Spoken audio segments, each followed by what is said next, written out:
This is the Mahabharata podcast, Episode 2, The Origins. The epic begins as follows.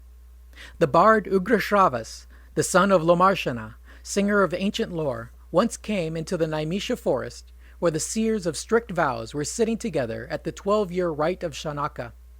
Courteously he bowed, and when the son of the bard reached the hermitage, all the hermits who lived in the Naimisha forest crowded around him to hear tales of wonder.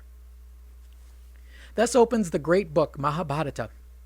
In a sense, the entire narrative is a gigantic cycle. The story actually begins at the end of the tale.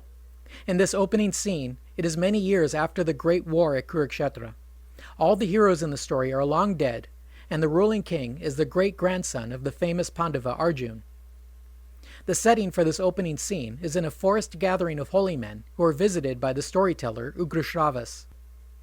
These hermits had been busy with the 12-year ritual and must have been hungry for news, so they asked the storyteller where he's been.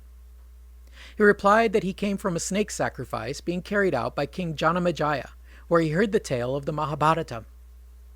King Janamejaya is that very same great-grandson of one of the heroes of our story, Arjun.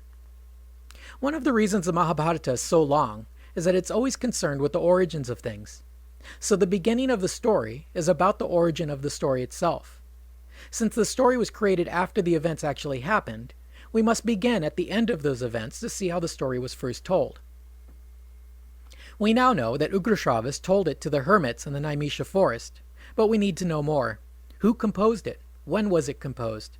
How did it come to be recited at a snake sacrifice? Finally, why was the king having a snake sacrifice? Believe it or not, the story goes even deeper back into time and tells us about the snake's ancestors. Since this is mostly a list of genealogies, we'll leave that for the unabridged version.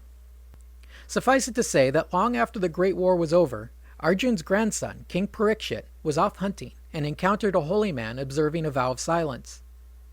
Parikshit was annoyed that this hermit would not speak to him, so he perversely laid a dead snake across the hermit's shoulders. When the holy man's son found out about it, he cursed the king and told him that he would die of snakebite.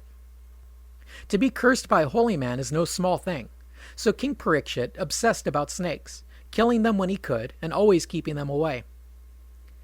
The king of the snakes, named Takshaka, set out to fulfill the curse and disguised himself as a worm and an apple, which was offered to the king.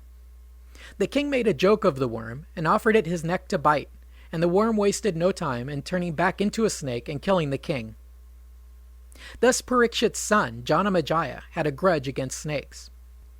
Eventually, Janamejaya arranges for a great snake roundup and has them thrown into a fire.